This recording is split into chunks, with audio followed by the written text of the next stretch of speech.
Oh tidak bisa, dia berhak untuk mengambil. Saya wartawan, kok tidak punya hak.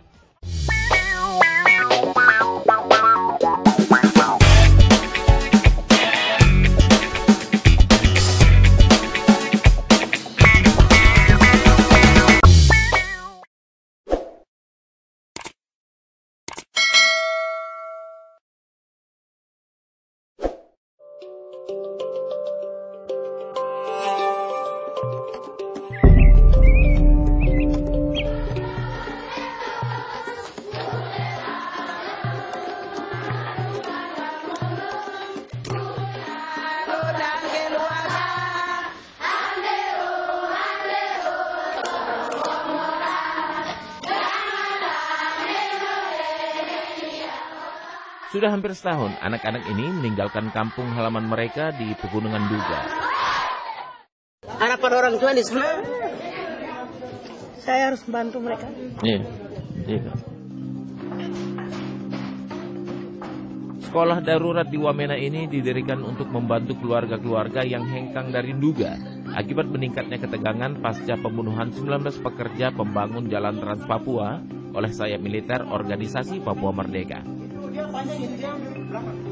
Karena kami tidak bisa kembali Bapak.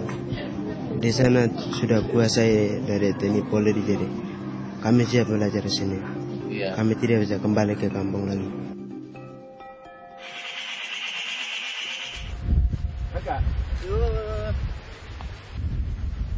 Mereka menyambut kedatangan kami dengan tangan terbuka, tapi tidak tanpa rasa was-was.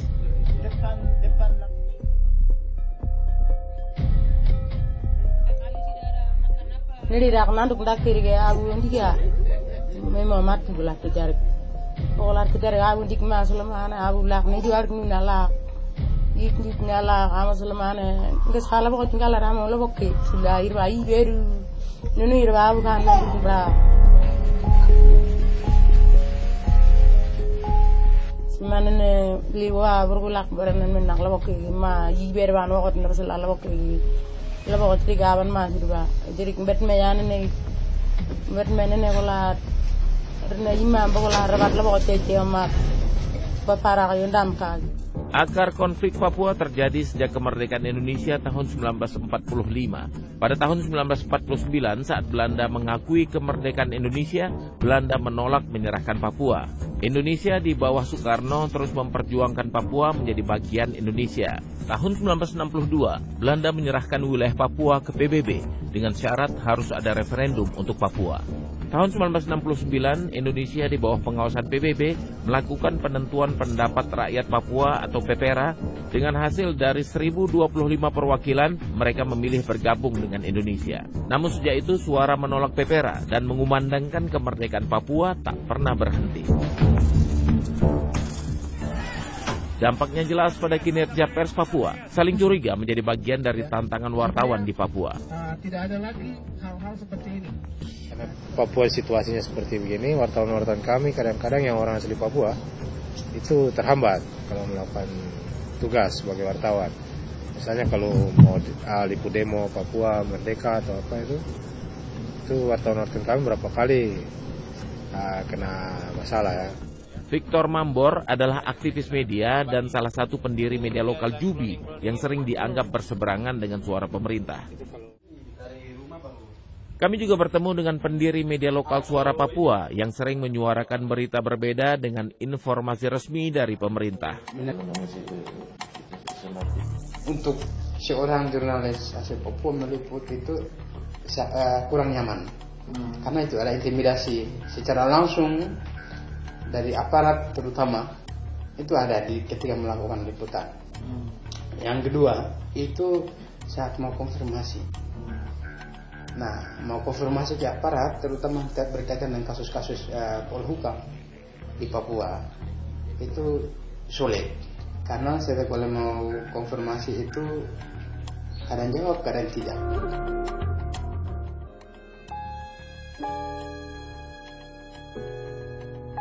Pekerja media yang datang dari Jakarta juga harus menghadapi rasa curiga dari kedua kubu yang bertikai, apalagi bila meliput isu-isu yang genting.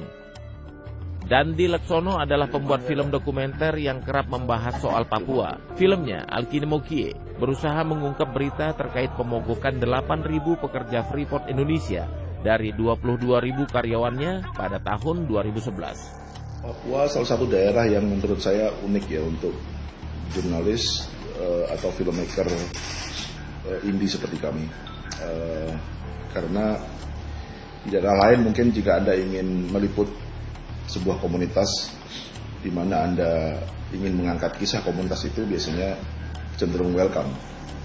Tapi di Papua pengalaman sejarah dan politik mereka membuat mereka curiga pada siapapun yang asing, yang dianggap asing. Salah satu contoh ketika kami membuat film Alkine Mokie tentang pemogokan buruh Freeport tahun 2011. Ada 8.000 buruh Freeport yang mogok ketika itu. Tidak mudah, bahkan kamera kami disita ketika itu oleh karyawan Freeport sendiri. Tapi kemudian dikembalikan. Tapi kemudian ternyata pengalaman ini nggak ada apa-apanya dibanding ketika saya berurusan dengan aparat keamanan Indonesia sendiri, misalnya. Selain kamera disita, juga isinya dihapus. Jadi ada beberapa bagian di film Alkine Mokie yang dihapus karena merekam kekerasan aparat ketika itu. 2 kaset kami disita aparat keamanan yang kami buntuti terus sampai akhirnya dikembalikan. Media asing juga mengalami kesulitan serupa bila meliput di Papua. Haidar Afan pernah diusir keluar Papua saat meliput bersama wartawan BBC warga negara Australia. Ada semacam asumsi bahwa kita ke sana adalah untuk kepentingan asing. Dan tidak cukup penjelasan bahwa posisi kita itu independen, tidak memihak katakanlah pemerintah Indonesia maupun dari pihak organisasi Papua Merdeka. Itu sebabnya ketika beberapa kali liputan agak kesulitan karena alasan tersebut ya. Kita yang warga Indonesia, WNI, kalau orang asing lebih sulit lagi. Dari fakta ketika meliput ke Agats jelas karena ada beberapa persyaratan termasuk izin dari Mabes Polri, bahkan dari perspektif mereka seharusnya ada keterangan resmi dari Badan Intelijen. Itu menjadi syarat untuk wartawan asing, media asing, warga negara asing untuk meliput ke Papua. Itu jelas.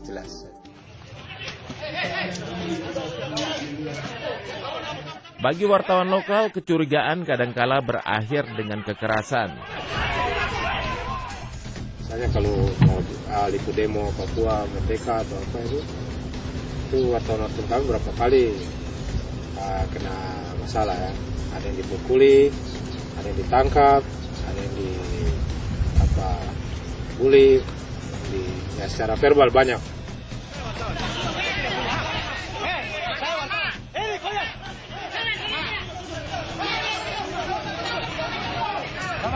Oh tidak bisa, dia berhak untuk mengambil. Saya wartawan, kok tidak punya hak. Wartawan dari mana? Jubi, kok tahu wartawan Jubi kan? Kejadian serupa menimpa wartawan Suara Papua. Aparat ada yang datang langsung tangkap saya, kok tipu. Kok tipu, kok bukan wartawan, kok masa aksi dari KNPB.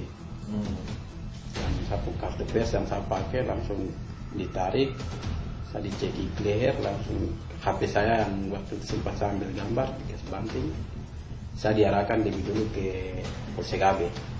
Ya kita Aji, karena Aji mencatat kasus-kasus kekerasan terhadap wartawan secara keseluruhan, otomatis yang di Papua itu juga kita catat. Dan kalau di Papua kan kekerasan paling banyak itu kan kekerasan fisik dan intimidasi.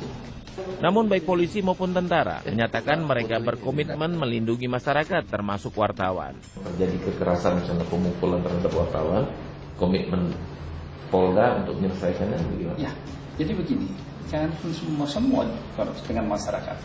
Kemarin terjadi kekerasan yang dilakukan oleh rekan kami yang ada di Nabire, di Merauke terhadap warga masyarakat. Sekarang dia dipidana, sekarang sudah tahap 2.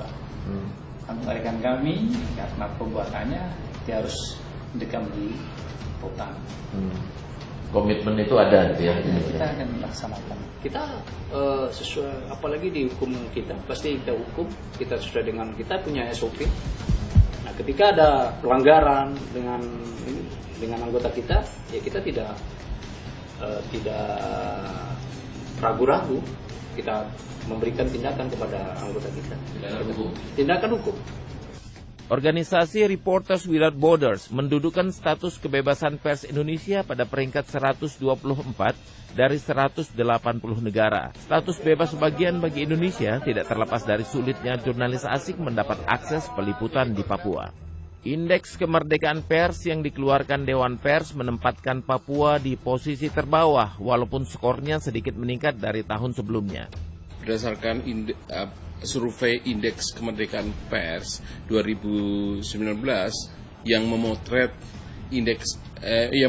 kemerdekaan pers 2018 itu menunjukkan ada peningkatan meskipun belum dapat dikatakan besar, tapi bagi Dewan Pers itu peningkatan yang cukup signifikan. Artinya apa? Artinya pelan tapi pasti ada kebebasan di sana. Memang Papua relatif masih rendah, kisarannya masih di bawah 70, rata-rata nasional itu 70-an. Jayapura menjadi basis media di Papua. Wilayah Papua dan Papua Barat yang luas dan sebagian besar terpencil membuat sulit bagi wartawan untuk melakukan cek fakta. Saya kira karena ekonomi media yang memang tidak begitu bagus itu kan juga mempengaruhi operasional media ya. Yang pertama kalau misalnya peristiwanya terjadi di daerah-daerah yang remote, itu kan verifikasinya butuh waktu dan yang kedua butuh biaya, dan kecenderungan teman-teman wartawan kan kadang seperti juga kecenderungan di tempat lain ya, kan menghubungi orang yang menggunakan sumber yang mudah diakses, yang itu lebih murah menelpon sumber. Dan dalam banyak kasus misalnya kalau pergi ke lokasi itu butuh biaya dan butuh waktu, akhirnya cenderung kalau misalnya berita-berita online saya kan mengandalkan telepon, yang itu bisa jadi benar, bisa jadi juga mengandung ketidakbenaran juga. Kami kesulitan untuk mendapatkan akses. Misalnya kalau peristiwa itu terjadi di luar Papua, di daerah-daerah pegunungan, di daerah pedalaman, kami itu susah mendapatkan gambar. Cerita pun kami akan dapat di pihak kedua atau ketiga. Kami tidak bisa wawancara langsung dengan para pelaku-pelaku. Satu-satunya akses ke sana hanya melalui transportasi udara seperti pesawat ataupun helikopter kalau kita bekerja sama dengan pihak TNI dan Polri. Sulitnya, bila menumpang transportasi aparat, muncul anggapan informasi yang didapat hanya menyuarakan kepentingan satu pihak. Terakhir saya ke Nduga itu saya pulangnya ikut helikopter tentara. Ya difasilitasi begitu wartawan untuk pergi ke Nduga. Ya kalau seperti begitu kan susah kita membuat liputan. Dan akhirnya kita juga berutang pada aparat kan. Kita mau tulisan tidak baik, ya sebenarnya tidak bisa karena kita naik, mereka bawa kita ke sana. Walaupun menurut aparat upaya mengontrol informasi tidak pernah ada. Kalau ada tuduhan seperti itu, saya mau katakan itu tidak benar. Ya, karena selama ini semua media yang menulis di wilayah Duga, Wamena itu tidak ada kami kontrol. Ya.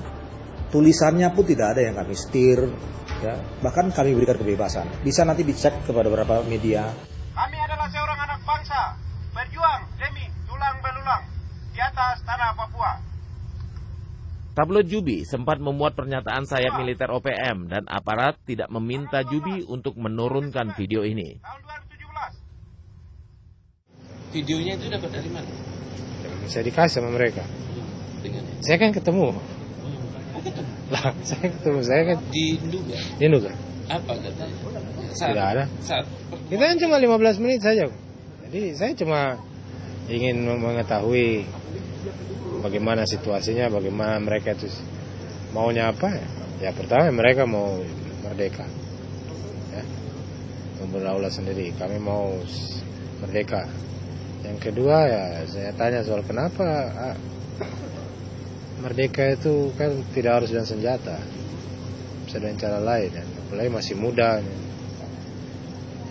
Mereka bilang ya kita mau sekolah juga tidak ada guru.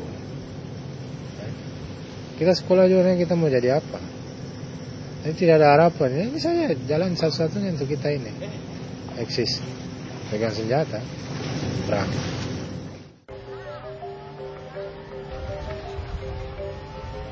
Akibat sulitnya cek fakta, informasi yang berkembang antara satu pihak dan lainnya bisa jadi sangat berbeda.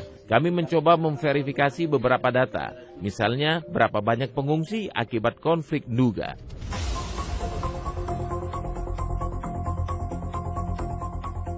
Kalau dari saya itu 8.000 pada saat kita bagi itu. Mereka ada di rumah-rumah, sekitar setelah kami cek itu ada sekitar 40-an titik. Kami juga mengecek kabar pengungsi menolak bantuan dari dinas sosial setempat. Tapi bukan masyarakat juga yang menyampaikan itu LSM, Pak Teo Segen. Itu pendapat Kementerian Sosial yang mengatakan segelintir orang yang menolak itu salah. Kami ingin mengecek informasi pengungsi yang meninggal. Total korbannya itu ada sekitar 184. 130. Oh, itu tidak benar. Kita tetap mengacu dari datanya Pemda Nduga. Muncul informasi bahwa TNI menyandra bayi berusia 1 tahun. Itu anak kecil umur 1 tahun, 1 tahun, yang namanya Raina Dirigi, itu sedang ditahan di Pos Mugi. Kami juga bisa membayangkan bagaimana kalau anak kami disandra umur 1 tahun. Jadi kami juga manusia yang punya hati nurani juga, di samping kami aparat juga ya. Jadi saya sudah cek beberapa kali sampai 3 kali sampai saya turunkan tim untuk mengecek kebenarannya. Tapi sampai dengan detik ini saya belum temukan faktanya. Tugas wartawan di Papua menjadi lebih sulit manakala internet padam pasca kerusuhan Agustus 2019. Pemblokiran itu menghambat pekerjaan wartawan yang salah satu tugasnya adalah memverifikasi informasi. Banyak informasi yang tidak benar yang diedarkan, ya. Banyak informasi hasutan yang diedarkan yang membahayakan apa yang harus dilakukan oleh pemerintah. Pemerintah mempunyai tugas mengendalikan itu. Itulah yang terjadi di Papua. Pada saat pengendalian lapangan ini sudah sulit dilakukan, maka perlu ada juga usaha pembatasan transmisi informasi. Pengendalian transmisi informasi, bukan menutup matikan itu. Kebebasan pers masih tampak sebagai fata morgana di Papua. Kita ketinggalan dengan negara-negara lain. Menurut saya ketika wartawan tidak diberi kebebasan untuk meliput apa adanya, meliput tanpa harus dikawal, tanpa harus dikontrol, itu akan membuat liputan media di Papua tidak akan bisa bebas, dan itu akan berpengaruh terhadap kualitas, berpengaruh terhadap apa yang terjadi di Papua sebenarnya.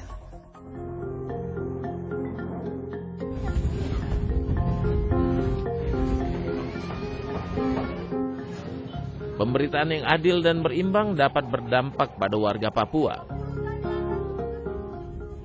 Kebebasan pers di Papua penting karena itu dalam jangka panjang akan mendorong pemerintah membuat kebijakan yang benar tentang Papua, dan pemerintah Jakarta mendengar apa aspirasi utama orang Papua. Yang pertama harus kita lakukan literasi dan edukasi dengan menggunakan semua agregator yang ada, ya. Apa kelompok masyarakat, tokoh-tokoh agama, tokoh-tokoh adat, perguruan tinggi, dunia pendidikan untuk melakukan sosialisasi agar menggunakan internet secara cerdas, ya, menggunakan internet dengan baik, menggunakan internet dan mentransmisikan informasi yang akurat, yang baik bagi masyarakat dan yang bermanfaat bagi masyarakat. Sekolah darurat di Wamena ini dinyatakan tidak diperlukan lagi. Murid bisa kembali ke kampung asal atau sekolah umum lainnya. Tapi rasa takut terhadap aparat tetap melekat di benak para pengungsi. TNI Polri ada di Kabupaten Duga ini, tarik kembali atau pulang kembali, kami boleh naik. Tapi kalau tidak ada, lebih bagusnya kita lepas tanah Papua ini. Kita merdeka sendiri. 50 tahun setelah PPRA, pentingnya pers bebas bukan lagi menjadi pertanyaan, melainkan bagian dari jawaban solusi bagi Papua.